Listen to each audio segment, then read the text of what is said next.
Alright guys, we have the PlayStation 5. Now, I normally don't review Sony products unless we're recording. I am what you would call the epitome of an Xbox fanboy who turned PC gamer, but PC gaming and Xbox run in parallel. So I got the PS5 because for years and years and years, PlayStation fanboys said PlayStation has better exclusives. And I didn't believe that until I played God of War and became a die-hard fan of that franchise. So here we have a PlayStation 5 and we're going to unbox this. So let's get started. Now bear with me because I suck at unboxings and we're probably going to have to include some movie magic. It's heavy. This is a two-man job. This is heavy. Get this on the floor. And here we have it, guys. The PlayStation 5. Now, the reference to Wi-Fi router, I just don't see it. This thing is huge. I can hide my entire head. This thing is massive. So, let's check out the ports in the back. And we have two USBs. We got an Ethernet. We got the HDMI. And then we got the power jack.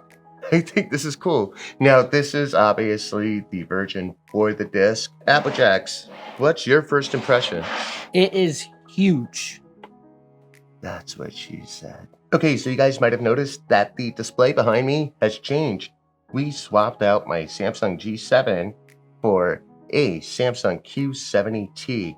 It is a QLED display that allows for 4K, and get this, 120 hertz display, so it also allows for 120 frames per second, and that's really what we're looking for in the next gen console, is the ability to play 4K 120 frames per second with HDR support, which this display has. Also, we got it for about 800 bucks. Applejacks is going to go ahead and fact check that, but we need it to get this display because the PlayStation does not support 1440p, whereas the Xbox Series X does. All right, so I went to walmart.com and I did confirm that it is $800.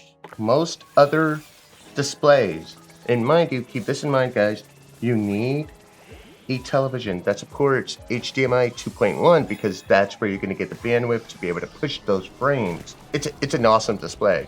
And it's actually one of the cheaper displays out on the market that supports HDMI 2.1 and has a 120 hertz display. There are OLEDs from Vizio and LG, but they're considerably more, starting at $12.99. Okay, so the most exciting thing for me with the PlayStation 5 is their controller, and there's something called adaptive trigger, which will give you some feedback, and you'll feel a change in pressure. And Applejacks is actually going to test that with Spider-Man. We also have Demon Souls, and we're going to go ahead and test that out as well. But this is exciting. Now, when you come from the Microsoft camp or the Xbox camp, and you look at the controller, it's more of what you know. It's more of a evolution. This is a revolution in controllers, and you know, I don't know, Applejacks, you're a PlayStation fanboy, right? You love PlayStation. You gotta come on camera and feel this controller and let people know what you think. Oh, shoot. You didn't see that. He's always dropping something. He's my Linus. If you guys watch Linus Tech Tips, he's always dropping something. Applejacks is always dropping something. He just bought a brand new phone and he dropped it before he unboxed it. No, I dropped the case. I didn't drop the phone. Oh, okay. But first impression, it's definitely wider than the previous controller. The triggers feel a lot better. The buttons, they're not as clicky, but they're more Tactile. yeah. Okay.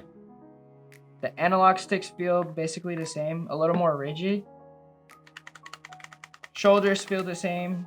Trackpad feels the same. These are definitely clicky right here. But how about the ergonomics? How about the ergonomics? It feels good. It feels a little bit bigger.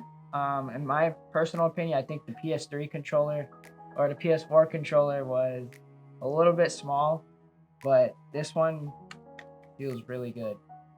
All right, so something tells me as well that his first impression on the controller may change when the controller comes alive.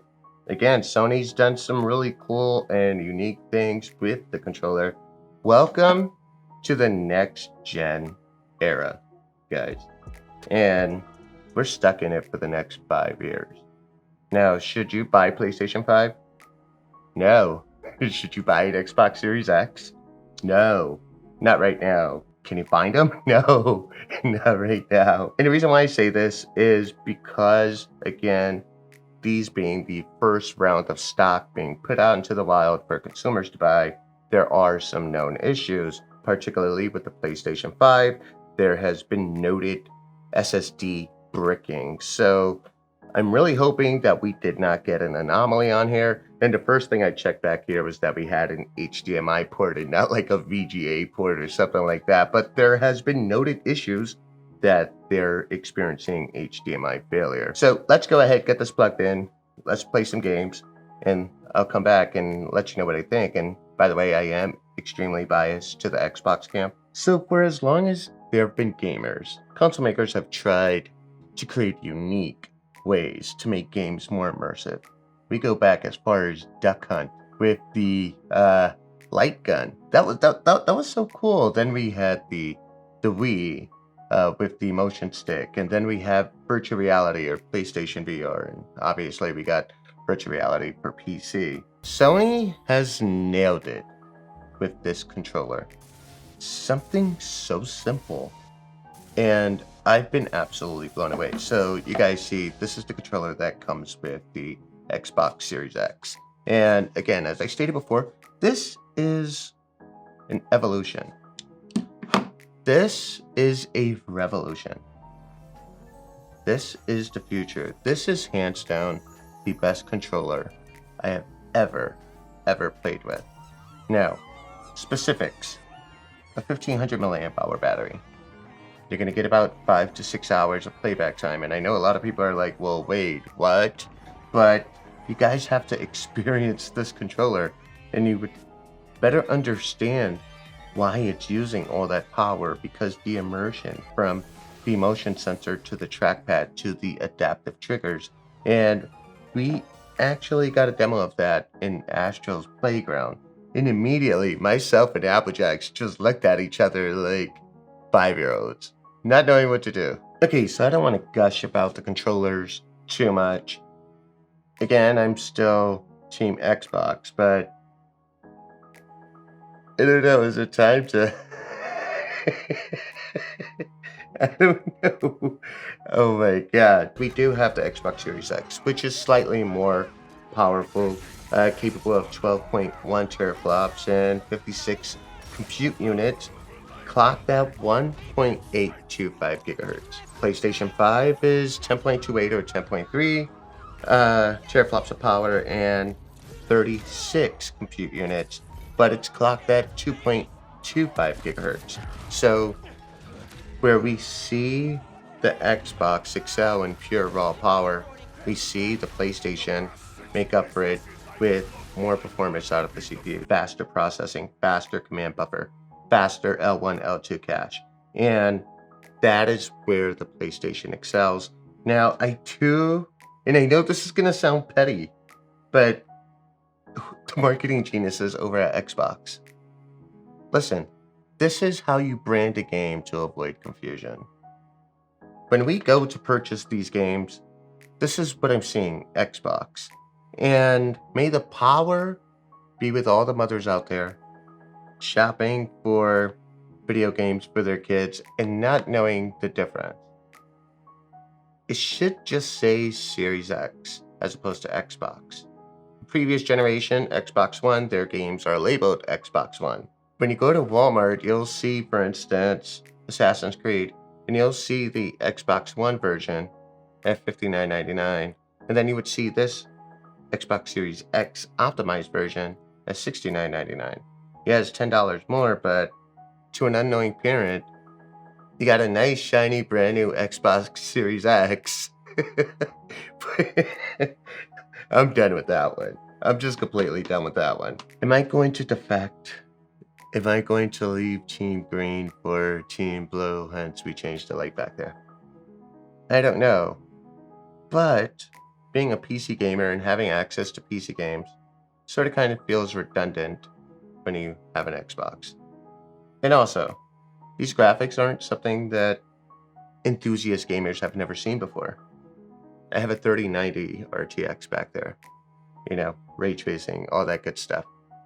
I guess for console gamers, or just fans of franchises that are exclusive to PlayStation 5, PlayStation just has a leg up on Microsoft. And Microsoft is going to have to do a lot more than the Xbox Game Pass. Just a lot more. Yes, an incredible deal. You have access to 100 titles. But this here is a game changer. And if Sony is able to integrate this in all of their first party games, if games like, or third party games, such as Call of Duty, right, better able to implement this. Can you imagine Call of Duty being a sniper with the motion sensor? Not only do you have the adaptive trigger, so therefore now you got pressure on the trigger, but you're sniping. Now you're feeling wind, and you're going to have to compensate with subtle adjustments on the controller. This is just not a fad. This is mind-blowing to me. Anyways, this is Gabe with ReviewDork. I'm signing out. Peace.